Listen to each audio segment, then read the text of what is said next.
अस्सलाम वालेकुम, नमस्कार, सत श्री अकाल एंड गुड इवनिंग। मैं हूँ आरज़ू काज़मी और आप देख रहे हैं पॉइंट ऑफ व्यू। हमारे साथ हैं जी नाज़िया इलाही खान, और नाज़िया को सब लोग जानते हैं, सब लोग सुनते भी रहते हैं और बहुत ज़बरदस्त तरीके से बात भी अपनी रखती हैं। Thank you so much Nazia कि आज आप आई हैं। वेरी गुड इवनिंग, नमस्कार, सत श्री अकाल। मैं भी बोल देती हूँ, भारत माता की जय, जय जय श्री राम, हर हर हर महादेव।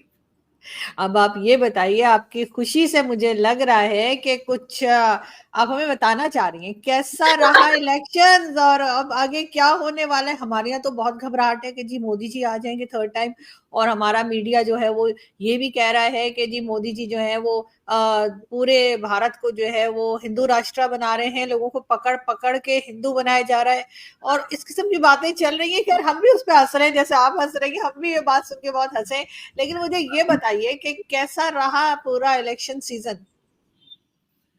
बहुत हेक्टिक था, हम्म। बहुत बिजी शेड्यूल रहा। और आज मैं सोकर उठी हूँ 10:30 बजे, और उसके बाद फिर मैं अच्छे से नहाई हूँ। अपने हेयर मैंने कर्ल्स किए हैं आफ्टर 5 मंथ 5 महीने के बाद मुझे फुर्सत मिली है। और उसके बाद से फिर एग्जिट पोल पर मैं मीडिया पर बैठ चुकी थी और एग्जिट पोल को देख रही हूँ। जिस हिसाब से हमारी मेहनत है, जिस हिसाब से भारत के प्रधानमंत्री ने राष्ट्र के प्रति अपने कर्तव्यों का पालन किया है, जिस हिसाब से योजनाएं घर घर तक हम लोगों ने पहुंचाया है, जिस हिसाब से एक जनता के हृदय के अंदर झांक करके मोदी जी को देखना आता है, जिस तरह से हमारे भारत के प्रधानमंत्री का एक ऑरा है, एक करिश्मा है, एक ब्लेसिंग है, वो कहीं ना कहीं मुझे बहुत पॉजिटिव दिखाई दिया है। Really I am very happy today. मैं सच में, मेरी शक्ल जो भी देख रहा है सुबह से कह रहा है कि आप तो बड़ी खुश नजर आ रही हैं। तो खुश क्यों ना हो, क्यों ना हो, क्योंकि जब हमें पता होता है कि हम जिस नेता के नेतृत्व में काम कर रहे हैं, उसने एक्चुअली में देश के हित में काम किया है, उसने एक्चुअली में देश के अचीवमेंट और सक्सेस पर काम किया है, उसने एक्चुअली में देश की सुरक्षा और सेफ्टी और सिक्योरिटी पर काम किया है, उसने एक्चुअली में महिलाओं की सुरक्षा और सिक्योरिटी पर काम किया है, बिल्कुल किया है। देखिए, अब की बार 400 पार तो है, ये बात तो तय है कि बिल्कुल है। और थर्ड टाइम मोदी जी ही आ रहे हैं, ये भी सबको पता है, एवरीवन नोज अबाउट दैट। यहाँ तक कि हम पाकिस्तान में कभी फहाद, तो कभी कोई, तो कभी कौन, तो कभी कौन, ये सारी चीजें, डॉक्टर इरशाद अहमद, वो तो हमेशा पता नहीं पूछो सूरज के बारे में बताते, चांद के बारे में। तो इन्होंने बहुत चीखें निकाली, इन्होंने बहुत कोसा है। ऐसा नहीं है कि पाकिस्तान के मुसलमानों ने सिर्फ मोदी जी को हारने के लिए मुसल्ला बिछा लिया और जनमाज बिछा लिया, हमारे भारत के मुसलमानों ने भी किया है। हमारे भारत में 20 करोड़ मुसलमानों की आबादी है, और उस 20 करोड़ में मैं बड़ी जिम्मेदारी से कह रही हूँ कि 18 करोड़ मुसलमानों ने मोदी जी को कोसा है। और मुझे बहुत अफसोस होता है, बहुत अफसोस होता है कि एक व्यक्ति है जो अपनी योजनाओं में कभी भी पार्शियलिटी या डिस्क्रिमिनेशन नहीं करता है, जो अपने भाषण में कभी भी किसी भी धर्म को बेइज्जत या किसी भी धर्म के खिलाफ बात नहीं करता है, सबको एक साथ लेकर के चलने की बात करता है, उसको उसके लिए इतनी अभद्र भाषा का इस्तेमाल करना, दिस इज नॉट गुड। अब देखिए, कन्वर्शन की आपने बहुत अच्छी बात छेड़ी है कि सबको पकड़ पकड़ करके हिंदू बना दिया जाएगा। मैं ज्यादा दूर की बात नहीं है, 2015 से 2020 का डेटा बता रही हूँ, मैं 5 साल का डेटा बता रही हूँ। 13 लाख हिंदुओं ने इस्लाम धर्म फोर्सिबली कन्वर्ट करवाया गया है हमारे भारत में, जो अब कंप्लेन कर रहे हैं, जो अब कह रहे हैं कि भाई हम तो हिंदू थे, इन्होंने कन्विंस कर करके और पैसे का लालच दे दे करके हमें मुसलमान बना दिया। ये डेटा है कि आप भी ढूंढ सकती हैं गूगल पे। ये मैं बिल्कुल। कोई मतलब अलग से लेकर के आकर के बात नहीं कर रही हूँ। नहीं, वो तो मौलाना रशीदी भी अभी बता के गए, मेरे शो में आए थे तो वो भी यही बात करके गए कि जितने हिंदू जो थे वो मुसलमान हो गए। लेकिन खैर ये तो हमारे यहाँ मीडिया में एक बात चली थी कि जी मोदी जी जो है वो बहुत ही कट्टर हैं और वो इस तरह से सबको कर रहे हैं। लेकिन एक चीज जरूर नाज़िया, यहाँ पे मैं आपसे और पूछना चाहूंगी कि मौसम बहुत गर्म है, ये भी न्यूज आ रही थी, कई लोगों की जानें चली गई जिसमें कि जो वोटिंग के लिए निकले या जो वोटर्स के साथ काम कर रहे थे। क्यों इतने एक्सट्रीम वेदर में जो है वो इलेक्शंस करवाए हैं, पहले क्यों नहीं हो गए? कितनी जाने गई हैं, कोई डेटा वेटा 33, है? 33 हमारे जो आप गूगल कर सकती हैं, उसमें 33, उसमें न्यूज जो आई है उसमें 33 बताया जो लास्ट डे भी हुआ है। तो एक जान भी कीमती होती है, लेकिन ये कि 33 मेरे भी लिए, अगर हमारे भारत में और हमारे लिए तो एक जानवर की जान भी बहुत कीमती होती है। अब मेरा बिल्कुल मेरा आपसे मैं आपसे ये जानना चाहती हूँ कि 2023 में कोई इलेक्शन नहीं था, पर ऑलमोस्ट 64 मोर देन 64 जाने गई थी गर्मी की वजह से। कोई इलेक्शन तो नहीं था, कोई कार्यकर्ता काम नहीं कर रहे थे किसी पार्टी के, और कोई कोई भी इलेक्शन नहीं था। तो फिर 2023 में मोर देन 64 जाने कैसे चली गई हैं? देखिए होता क्या है ना, ये ये एक प्रोपेगेंडा बनाने के लिए लोग बहुत सारे ड्रामा खेलते हैं। जैसे मेरे मेरे ऑफिस में एक मुस्लिम लड़की थी, आज मैंने उसको निकाला है बाहर। आज मैंने उसको मतलब यहाँ से धक्के मार करके मैं बाहर निकालती, लेकिन अच्छा हुआ कि मेरे चीखने से ही बाहर निकल गई। उसने मुझे 31 मई को बोला कि इस पूरे एरिया में बम गोली बारूद चलता है, इस पूरे एरिया में मतलब पूरा पाकिस्तानी माहौल बन जाता है, वोट हम लोग नहीं आ सकते ऑफिस। मैंने कहा मैं तो निकलूंगी वोट डालने के लिए, क्योंकि इसी एरिया में मेरी वोटिंग होती है, तो मैं तो निकलूंगी, बिल्कुल निकलूंगी। आज जब ऑफिस आई तो और मैंने उससे पूछा कि किस एरिया में ये बम गोली बारूद निकलता है, तो बोली मुस्लिम एरिया। कौन निकालता है? तो 39 वार्ड का काउंसिलर जसीमुद्दीन निकालता है। और किस में लड़ाई होती है? तो कह रही है मुसलमान मुसलमान में लड़ाई होती है और एक दूसरे पर ही बम गोली बारूद निकाल लेते हैं। मैंने कहा मुसलमान कब नहीं निकालता? बिल्कुल निकालता, हमेशा निकालता रहता है। वो ना निकाले, मुंह से गाली ना निकाले, बम ना निकाले, गोली ना निकाले, रेप ना करे, मर्डर ना करे, इस्लाम के जस्टिफिकेशन पर लोग दूसरे धर्मों को ठेस ना पहुंचाए, तब तो वो मुसलमान ही नहीं है। आप लीबिया चले जाओ, आप अफगानिस्तान चले जाओ, आप सीरिया चले जाओ, आप ईरान चले जाओ, आप पाकिस्तान चले जाओ, आप तुर्किस्तान चले जाओ, मुसलमानों का काम ही यही है। फिलिस्तीन चले जाओ, हमास चले जाओ, तो मुसलमानों का काम ही है। तो ये एक आरजू जी, ये एक प्रोपेगेंडा बनाया जाता है, ये एक हेट्रेड ड्रामा बनाया जाता है, जो मुसलमान सबसे ज्यादा करते हैं ये ड्रामा, सबसे ज्यादा। और आज क्या हुआ, ये झूठ बोलने के चक्कर में उस लड़की की नौकरी चली गई। इतने स्ट्रॉन्ग जगह पर वो काम कर रही थी और उसकी नौकरी चली गई। लेकिन सब एक जैसे नहीं होते नाजिया, मैं ये भी जरूर कहूंगी कि अगर अगर हम मुस्लिम्स को कहें तो, लेकिन ये कि सब एक जैसे नहीं होते, बहुत से लोग अच्छे भी होते हैं, बहुत से लोग डिफरेंट भी होते हैं। मैं और आप भी हैं, मैंने मैं और आप आपको भी अभी मुस्लिम ही है कहा, ना, तो मैं वही कह रही हूँ कि मैंने हर तरह के मैंने लोग होते आरजू हैं। जी मैंने आरजू जी बहुत क्रिस्टल तरीके से कहा कि हमारे भारत में 20 करोड़ मुसलमानों की आबादी है, जिसमें से 18 करोड़ इस्लामिक मुसलमान हैं और 2 करोड़ जो है वो संवैधानिक मुसलमान हैं। मैंने 18 करोड़ आपको डिजिट दिया है। मैं सबको एक ही तराजू में मैं सबको नहीं तोल रही हूँ। इवन जब भी मुझसे पूछा जाता है, बिल्कुल नहीं, बिल्कुल नहीं। बहुत सारे ऐसे मुसलमान मर्द हैं जो जानते हैं सून सलावात को, जो जानते हैं तहजीब को, तमद्दुन को, जो जानते हैं शांति को। तो हमारे भारत देश में 2 करोड़ मुसलमान संवैधानिक मुसलमान है, 18 करोड़ मुसलमान इस्लामिक मुसलमान है, जो औरंगजेब और बाबर को फॉलो करते हैं। बिल्कुल ऐसा है, लेकिन आगे अब मुझे बताइए कि अब नेक्स्ट स्टेप क्या है? कल यानी कि 4 तारीख है, 4 जून को जो है रिजल्ट आएगा, उसके बाद कैसे प्रोसीजर चलेगा? उसके बाद फिर हमारा प्रोसेस चलेगा भारत नेक्स्ट 5 ईयर का, Bharat best infrastructure, Bharat best India railway system, Bharat bullet Vande Vande train, उसको और भी इनहेंस किया जाएगा, Bharat solar power, Bharat semiconductor hydrogen mission, Bharat best waterways, Bharat Gaganyaan, Bharat best defence export and export, Bharat युवा, Bharat best space sector, Bharat best solar power, Bharat best EV manufacturing. उसके बाद और भी है, ज्यादा नहीं, 4-5 सेकंड और लूंगी। नहीं नहीं, इस्लाम जरूर। इस्लाम के हिसाब से सारी मज़ारें हम तोड़ेंगे, क्योंकि इस्लाम में मना है। इस्लाम के हिसाब से फिरका परस्ती का फंडा हम खत्म करेंगे भारत में, जो इस्लाम में मना है। इस्लाम के हिसाब से इस्लामिक पनिशमेंट को इम्प्लीमेंट कराने की कोशिश मैं करूंगी सर्वोच्च न्यायपालिका से, क्योंकि ये संविधान मानने को तो तैयार ही नहीं है।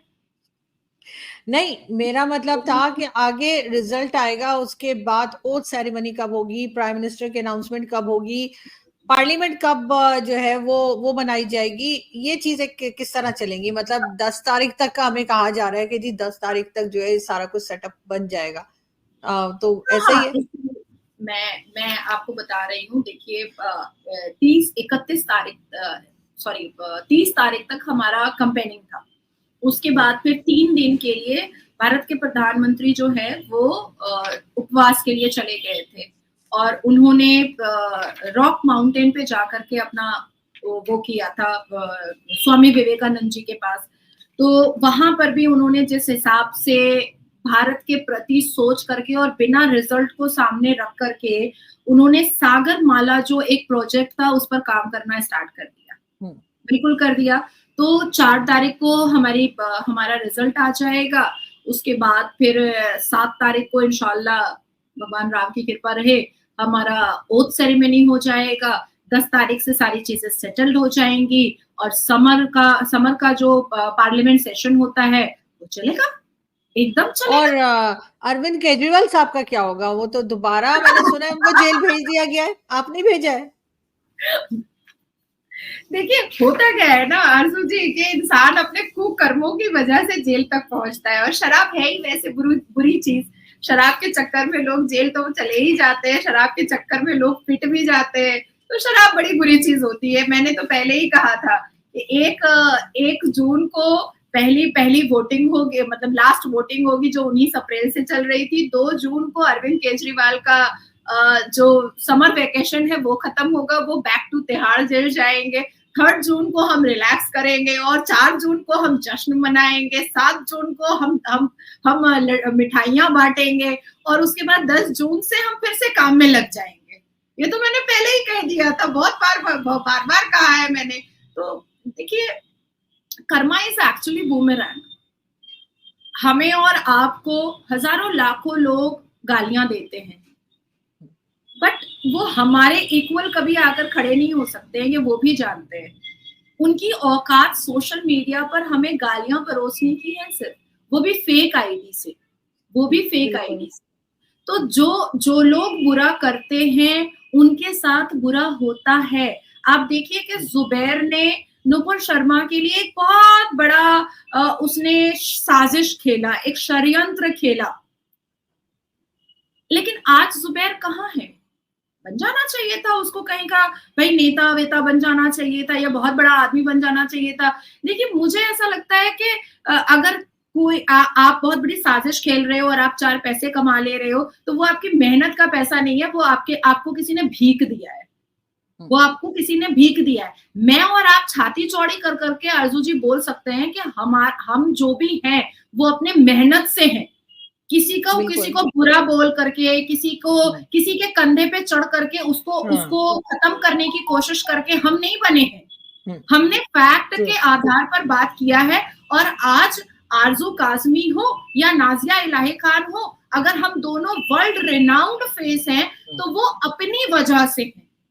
बिल्कुल ऐसा ही है। लेकिन नाजिया बाकी पॉलिटिकल पार्टीज भी है ना, चले अरविंद केजरीवाल साहब तो चले गए जेल उनका तो पता नहीं उनका तो पता नहीं क्या होगा, लेकिन राहुल गांधी जी का क्या बनेगा? इसलिए कि उनकी तो बड़ी क्लिप्स भी बड़ी वायरल है सोशल मीडिया पे, जिसपे वो किसी चीज को मान ही नहीं रहे और वो कह रहे हैं कि मीडिया भी मोदी जी का है और जो कुछ हो रहा है, काउंटिंग हो रही है, वो भी मोदी जी के सर उन्होंने लगा दी है।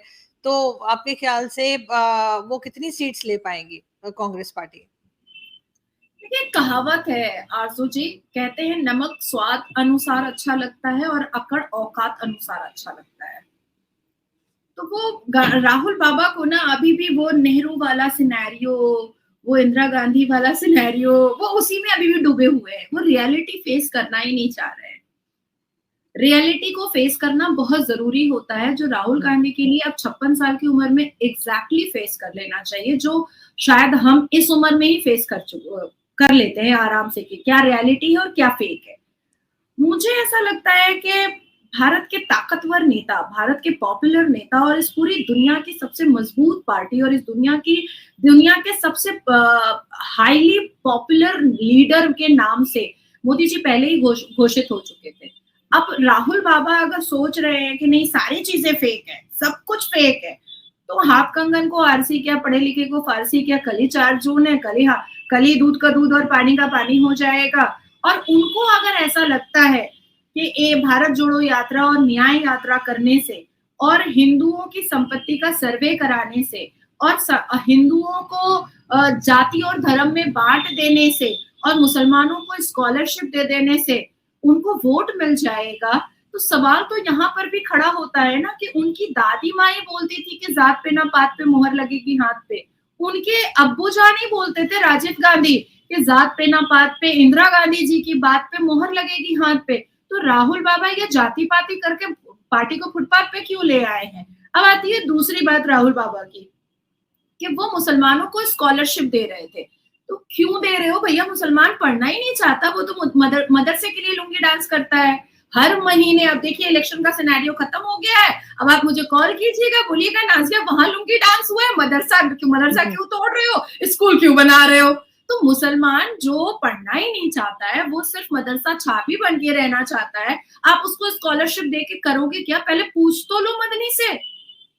तो हो सकता है वो कोशिश कर रहे होगा वो भी एजुकेशन की तरफ जाएं, इसमें इसमें तो कोई गलत बात नहीं है। अगर वो मुस्लिम्स को कह रहे हैं कि भाई पढ़ लो और पढ़ना चाहिए, एजुकेशन ले लो, उसमें तो कोई ऐसी बात नहीं है। लेकिन फिर भी आपने आपको लग रहा है कि ये भी कहा जा रहा आपने है कि इस बार जो आपने अपोजिशन आएगी वो बहुत काफी टफ होगी। जी। आपने बहुत खूबसूरत बात अभी कही है कि अगर कांग्रेस चाहती है कि मुसलमानों को पढ़ा दे, तो 53 साल में क्यों नहीं पढ़ाई? चले, जब भी ख्याल आ गया उसमें क्या कहा जा सकता है, जब भी ख्याल आ गया उसमें भी मेरा ख्याल है हर एक एग्री होगा भी नहीं उनके साथ पढ़ने के लिए। देखिए आजू जी, मैं हमेशा ना बहुत क्रिस्टल क्लियर बात करती हूँ। फिर उनके मैनिफेस्टो में शरिया लॉ को स्ट्रॉन्ग करने की बात क्यों थी? शरिया लॉ के हिसाब से तो साइंस कुछ होता नहीं है, ज्योग्राफी कुछ होता नहीं है, उसमें तो सिर्फ इस्लामिक किताबें ही होती हैं। नहीं, मगर मेरा ख्याल है कि वो, मैंने तो उनका नहीं देखा मैनिफेस्टो, लेकिन मैं ये जरूर जानती हूँ, ये जरूर कहूंगी कि अगर कोई एजुकेशन, कोई भी पॉलिटिकल पार्टी हो, अगर वो एजुकेशन की तरफ लेकर जाती है मुस्लिम्स को, तो वो अच्छा कर रही है, अच्छा काम कर रही है, कम से कम मोदी जी उनको ने 10 एहसास साल दिलवा बोला, रही है। मोदी जी ने 10 साल बोला कि एक हाथ में कुरान दूसरे हाथ में हाँ, कंप्यूटर ले लो। बहुत फिर अच्छा बोला आसाम, था मोदी जी ने, है ना? बिल्कुल। फिर हाँ, आसाम में 1288 मदरसे तोड़े गए तो छाती पीटने लगे, बिना बिना मौसम के, वो बिना त्योहार के मुहर्रम का मातम करने लग गए। फिर अब उत्तर वो हर प्रदेश एक को तो पसंद नहीं आएगी ना बात, हर एक को तो ये बात मोदी जी की पसंद नहीं आएगी ना कि वो कहेंगे एजुकेशन लो और मदरसा ना हो, क्योंकि वो तो हमारे यहाँ भी मदरसा बहुत बड़ा इशू है और हम लोग भी इस पे बात करते रहते हैं कि ये बंद हो जाने चाहिए, ये नहीं होने चाहिए, लेकिन बहुत से लोग उसके फेवर में भी खड़े हो जाते हैं। लेकिन एजुकेशन, मुस्लिम्स के लिए एजुकेशन कोई भी पार्टी करती है, अगर चाहे वो बीजेपी हो या मुझे कांग्रेस या कोई भी, तो अच्छा कर रही है। मैंने जितने इतिहास के पन्ने पढ़े हैं, 53 साल में कांग्रेस मुसलमानों को शिक्षित करने में नाकाम रही। 10 साल में भारत के प्रधानमंत्री ने इतनी सुविधाएं दी, इतना भाषण दिया, इतनी स्पीच दी, मुसलमानों को जगाने की इतनी कोशिश की, कि बाद में ये हमें डेटा मिला कि मुसलमान बेटियां जो है वो निकल गई हैं कि भाई हम तो पढ़े। मुसलमान बेटियां एकदम लग रहा है कि भाई अब तो हम कुछ करेंगे, हम तो आसमान पे उड़ेंगे। पर लौंडे तो वहीं के वहीं हैं अभी भी, मुसलमान पुरुष तो वहीं के वहीं हैं अभी, वो वही हिजाब के लिए मर रहे हैं, पिट रहे हैं, लुंगी डांस कर रहे हैं, वो वही मदरसे के लिए लुंगी डांस कर रहे हैं। तो मुझे ओ, ऐसा लगता है कि ये जो मुस्लिम लीग का मैनिफेस्टो यूज किया है राहुल गांधी ने, वही उनके बर्बाद होने का मतलब चाबी था। लेकिन ये जरूर है कि ये भी कहा जा रहा है कि इस बार जो अपोजिशन होगी वो काफी टफ मिलेगी बीजेपी को। क्या आपको लगता है कि वाकई ऐसा होगा या ऐसा नहीं होगा? नहीं, वो एक तो तो कह ही जेल में रहा ही है, एक तो चक्की है। पीसिंग एंड पीसिंग, वो तो है। वो बाहर आ रहे हैं या नहीं आ रहे बाहर, उधर ही रहने हैं। वो डेटा देते हैं, वो अभी तक डेटा ही नहीं दे रहे हैं, डेटा ही नहीं दे रहे। देखिए आजू जी, बहुत नॉर्मल सी बात है। अगर किसी भी व्यक्ति को कोई पुलिस अरेस्ट करके लेके जाती है हम्म। और उसको पता है कि मैं कोर्ट को ये बता सकता हूँ या बता सकती हूँ कि मैं निर्दोष हूँ, इन्होंने मुझे पॉलिटिकली टूल किट से मुझे अरेस्ट किया है, वो व्यक्ति 8 दिन, 10 दिन, 12 दिन, 25 दिन में रिटर्न आ ही जाएगा बेल लेकर के, एट एनी कॉस्ट आ जाएगा। लेकिन जो व्यक्ति ये जानता है कि उसने स्कैम किया है, उसने गलती की है, उसके पास उसके निर्दोष होने का कोई सबूत ही नहीं हो सकता है कोर्ट को देने का, नहीं हो सकता है। अब देखिए अरविंद केजरीवाल ने सर्वोच्च न्यायपालिका, the honourable supreme court of India को एक पिटिशन दिया कि मेरी तबीयत बहुत खराब हो रही है, मेरा 7 kg वजन घट गया है, मुझे 7 दिन और दिया जाए और इस 7 दिन में मैं अपना ट्रीटमेंट करवाऊंगा। कि उनको क्या अनुमान लग रहा है कि उनको कैंसर हो गया है या उनकी किडनी फेल हो गई है। अब इसमें 2 बातें आती हैं। अब कैंसर पेशेंट को तो दिल्ली की जनता अपना अपना सीएम रखेगी नहीं, और किडनी फेलियर का मतलब पूरा कंप्लीट बेड रेस्ट, बेड पे चले जाओगे। तो अब जब सरकारी डॉक्टर्स के जब रिपोर्ट्स आ रहे हैं तो उसमें वो फिट है, और जिस आदमी को कैंसर होगा या उसका किडनी फेल होगा वो हजारों रैलियां और भाषण देगा। पॉसिबल है भाई, 102 बुखार आता है इंसान को तो वो बेड पर से उठ नहीं पाता है कुछ घंटे तक, है ना। 102 सिर्फ फीवर आ जाता है तो हम कुछ घंटों तक तो बेड को नहीं छोड़ पाते हैं।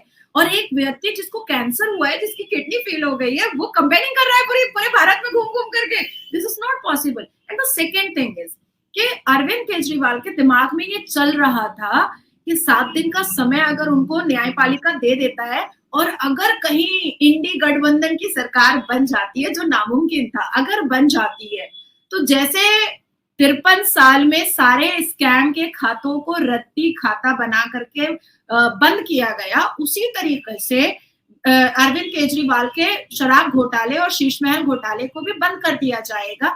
लेकिन सर्वोच्च न्यायपालिका ने साफ रिजेक्ट कर दिया। उन्होंने कहा नहीं भैया, बैक टू तिहाड़, चलिए खामोशी से चलिए। बहरहाल हर गवर्नमेंट के साथ अपोजिशन भी इम्पोर्टेंट ही होती है, और हम देखते हैं कि इस बार मोदी जी को कैसी अपोजिशन मिलती है, और सबसे बढ़कर ये कि जब वो प्राइम मिनिस्टर बन के आएंगे उसके बाद वो पाकिस्तान के साथ कैसा किस तरीके से बात करते हैं, या पाकिस्तान किस तरीके से उन्हें अप्रोच करता है, इस पे भी हम नाजिया से जरूर बात करेंगे। लेकिन एक बार मोदी जी आ जाए उसके बाद। Thank you so much Nazia कि आज आपने ज्वाइन किया। वंदे मातरम, भारत माता की जय।